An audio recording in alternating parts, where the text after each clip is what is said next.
He is just like everyone else. He comes to school every morning, and he sees his friends before class. He thinks math is confusing and history boring, and he hopes to one day be the world's greatest doctor. However, something is different about him.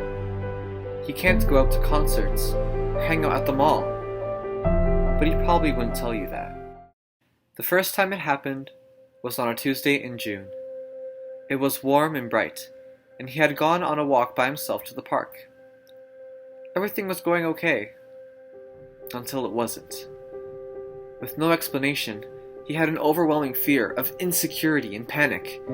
Before he knew it, he was trembling and crouched on the floor, heart beating, breathing shallow, and sweating uncontrollably. His first panic attack.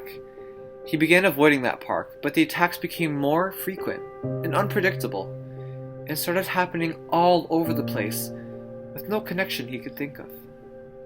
He started to feel unsafe everywhere he went.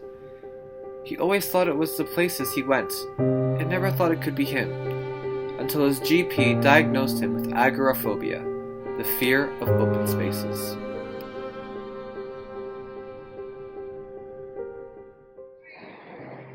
But not being actually rejection. Biggest fear is that I won't like myself the way I am. I think it is kind of funny. It can be confusion, it can be anger, it can be upset. You can mean a lot of different things, whether it's like emotionally, what you're making me is what's really makes me like I'm just keep from doing the things that I want to do.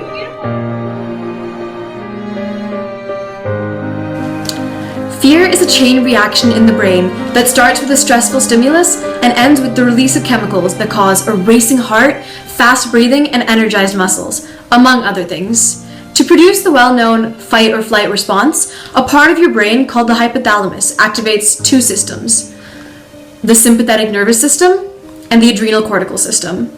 The sympathetic nervous system uses nerve pathways to initiate reactions in the body, and the adrenal cortical system uses the bloodstream. The combined effects of these two systems enable you to make a swift escape or to hold your own in a fight. Almost all animals use this response as a direct method of survival and escaping predators. The fear response is almost completely autonomic, which means that we don't consciously trigger it or even know what's going on until it's run its course. A phobia is an intense and persistent fear that is not based on any rational sense of danger and prevents participation in activities that might cause it. There are three main types of phobias: agoraphobia, which is a general term for the fear of places where escape might not be easy or where help might not be readily available if something bad happens; social phobia, the fear of encounters with other people; and specific phobias, fear of a particular thing or situation, such as snakes, public speaking, heights, or the sight of blood. Fear and phobias are often developed or hereditary to prevent extinction. If you were bit by a dog when you were 3, your brain might still associate all dogs with the pain of a bite. Another example is that most of us are at least a little bit afraid of being bit by a snake, but most of us here in this area of Canada will never experience a poisonous snake bite in our lives. However, regardless of your fear and its severity, one of the best ways to cope with it is to understand what causes your fear and to accept it. It's especially important for others to never ostracize someone else because of their fears. Dealing with fears in everyday life can be exhausting, terrifying, and socially draining, and can prevent you from completing basic daily tasks.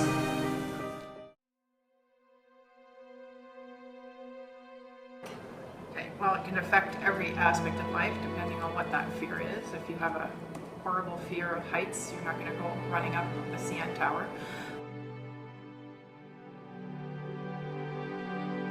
So I think it is important to know about people's phobias, because you're not going to go, for a hike in the woods if a person is terrified of bugs.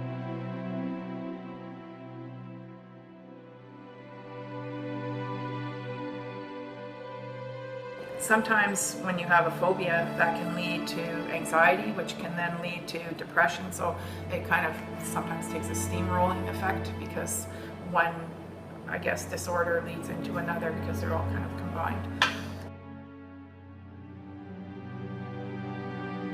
I would always tell them to either talk to a trusted adult or maybe friends or other family members, and perhaps even their family doctor if they need help, if they're not coping with the right way. At first, he didn't know how to handle his panic attacks. They not only affected him, but also his family. He couldn't go to museums, concerts, parks, the mall, or even parties. Even having his friends and family around him couldn't prevent him from dealing with the effects of his phobia. He often felt lost, with grief and despair. He didn't know what to do. He decided to talk to his teachers. After many talks with his teacher and his local GP, he eventually started taking cognitive behavioral therapy. However, he found that what helped him the most was sharing his suffering and experiences with other people going through the same thing in support groups. It helped him know that he was not alone. All of a sudden, he began to regain control of his life. He would go on walks through open spaces, on the phone the whole time with friends from his support group who would talk him through it and encourage him. He gained enough composure to start going to school again, and to manage his fear in his everyday life. He still has his bad days, and he's learned to accept them. Fear once controlled his life, but now he controls his fear. And so can you. Conquering your fears is possible. Your fear might define how you live your life, but it does not define you.